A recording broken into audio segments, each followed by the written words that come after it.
Very much, everybody. It's a great honor to have President Ferdinand Marcos Jr. of the Philippines, a great family legacy, and highly respected in this country. I know that because I have many friends in the Philippines, and there's great respect, or I couldn't say it, so congratulations.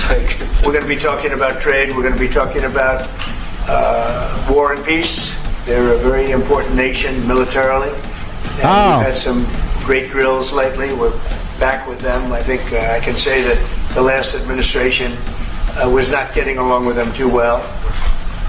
They didn't get yung last administration daw walang kasundo. along with anybody. They didn't know. Honestly, they didn't know what they were doing. But hindi daw din alam yung ginagawa. O yan sabi ni Donald Trump ha. Ano kayo pakaramdam ng mga DD-shot ngayon?